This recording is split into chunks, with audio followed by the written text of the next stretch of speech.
dear students of class 8. Today in this video we are going to study mathematics chapter 5 data handling. So till now in the previous videos we have finished up to exercise 5.2. Before we start exercise 5.3, that will be our last exercise. So before we start that exercise, let us understand a new topic, that is chance and probability. Right?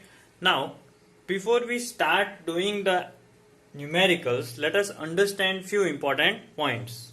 Now chance, probability, prediction, possibilities, right, they are all related to real life. The use of probability is made in various cases in real life. For example, during elections there is an exit poll before the result, right? So it provides us rough idea of chances of winning of each candidate. Here you see right now IPL is going on and we cannot know the result in advance. So before the match finishes, what only we can do is to predict who is the winner. Right? You can see on the internet also predictions are going on. Even on the television screen you might see the predictions, right? Predictions of who will be the man of the match, the winner of the match or winner of the IPL, right? So we don't know the result, but we can guess, we can predict. There is a possibility that the possibilities, the chances, the predictions may be true or even false. Okay? So let us start with the terminologies related with this.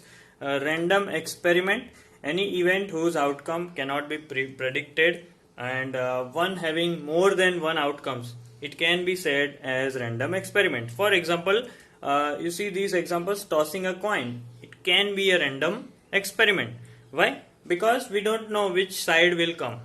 There are two possibilities, heads and tail, but before tossing we do not know the answer, right? So outcome is not predicted, one has to just guess. So what do you mean by outcomes? Outcomes means the result. So now most important formula for this topic is probability of any event. Event is written as capital E. So probability of any event PE equals to favorable outcomes on the numerator upon total number of outcomes in the denominator. This has to be known first. For example, if we are tossing a coin, favorable, suppose I am the captain of any team and I am telling heads, right? So out of heads and tails, my call will be my favorable outcome. But out of how many outcomes? Out of total 2 outcomes, right? So if I am the captain and I say heads, my probability of winning will be, you see, over here it will be heads and over here it is heads or tails, like 1 upon 2. So my chance is 50%. Okay? So same way, even if you throw a dice, you all know we are playing Ludo, we are using dice. On the dice we have 6 different faces, each on which number is written 1 to 6. Our favorable outcome may be any one. Suppose I want to win and I need only 2. So my favorable outcome will be 2. But out of how many outcomes? Out of 6 different outcomes. Right? So probability of any event is favorable outcome upon total number of outcomes. We all know that one or more outcomes will always form a random experiment or event. Clear? So now let us go for the solution of exercise 5.3. As more we will practice the sums, more knowledge we will gain about chance and probability. Now question number 1 is list the outcomes of the following. So how many total outcomes will be there? Spinning a wheel. Over here you can see the wheel is divided into 5 parts, but it is very important that 2 of them are same. Okay, so there are outcomes written already, A, B, C and D. So we will have 4 outcomes. And what are those outcomes? A, B, C and D. So these are the 4 outcomes possible. Tossing 2 coins together. Over here let us use a very shortcut trick, that one coin will have heads and tails. Same way the second coin will have heads and tails. Right? So before thinking too much on this. Just write heads, heads and tails, tails. Right? Both the coins head, both the coins tails. And these two are the same results, and two possibilities will be there in which one will be head and other will be tail, or the opposite, one will be tail and other will be head. So again we'll have 4 outcomes possible. Clear? Now the second question is, when a die is thrown, list the outcomes. So over here you see there are 4 different questions. Let us first of all list the total outcomes of a die, that is 1, 2, 3, 4, 5 and 6. Out of that, how many of them are adjusted in these questions? Let us see. First question is a prime number. So our answer will be all the prime numbers between 1 to 6, and that will be 2, 3 and 5. Clear? Not a prime number, that means all the composite number or all the numbers except 2, 3 and 5, and they are nothing but 1, 4 and 6. Very easy. Number greater than 5 in the dice is only one number, that is 6, and number not greater than 5. This is very important because not greater than 5 is everything except 6. So 1, 2, 3, 4 and 5 will be our answer.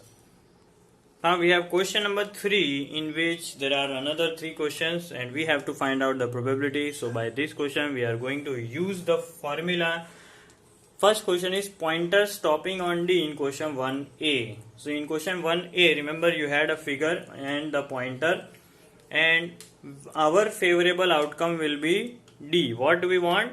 That the pointer must stop at D. So let us find out the probability of our event, and our favorable outcome is how many times? 1 times repeated. Upon total, how many times there are different outcomes? Total 5 times. So our probability of pointer stopping at D is 1 upon 5.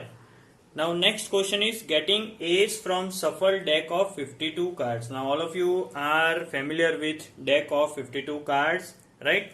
And all of them know that how many aces are there. Our favorable outcomes, let me write over here, our favorable outcome, how many aces are there? There are in total 4 aces. How many total cards are there? There are in total 52 cards. So what will be our probability? Probability of this event will be 4 upon 52. See, this is also correct answer, but if we want to reduce it to simple way, 4 ones are 4 and 4 13s are 52. So both are the correct answer. Moving on to the next one, that is probability of getting a red apple out of these. So in total, how many apples are there?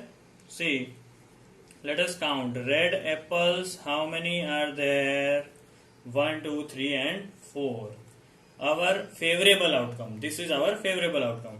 How many total apples are there? If you see carefully and count, 1, 2, 3, 4, 5, 6, 7.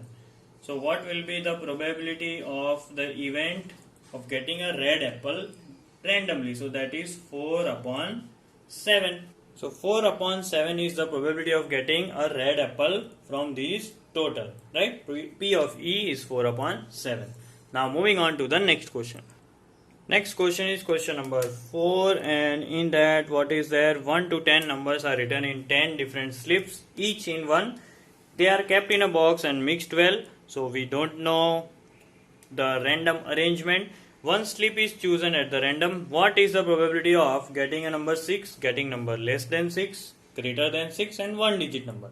So before we start the application of our formula, let us write the total outcomes.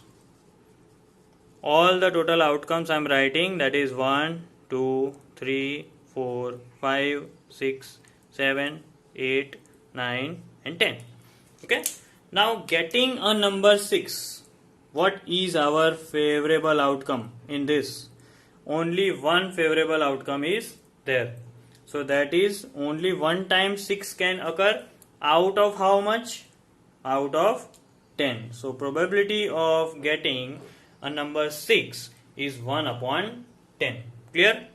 Now, moving on to getting a number less than 6. So how many numbers are less than 6? The 1, 2, 3, 4 and 5 numbers are less than 6. So what is the probability of our event? Our favorable outcomes are 5, total 5. And how many total number of outcomes are there? So 10. You can also reduce it to 1 upon 2. Clear? Now, getting a number greater than 6. So let us write all the numbers which are greater than 6. They are 7, 8, 9 and 10. So very carefully if you see, there are 4 favorable outcomes of this probability of this event. So probability of our event of getting a number greater than 6. There are 4 favorable outcomes out of total 10. This can be reduced to 2 upon 5. Very easy. Now you see, getting a 1 digit number. So out of all 10, there are in total how many 1 digit numbers? There are in total 9 1 digit numbers. So probability of our this event will be 9 upon total 10. So we can solve these type of questions very easily. Moving on to the next question. We have a spinning wheel with 3 green sector, 1 blue sector and 1 red sector. So for your convenience and for fun, I have drawn a spinning wheel having the original colors. You can see 3 green sectors, 1 blue sector, 1 red sector. So total 5 different sectors are there. Now we have to find the probability of getting a green sector. So I have written this green in green. So our favorable outcome, you see, our desired favorable outcome, how many are there? 1, 2, 3.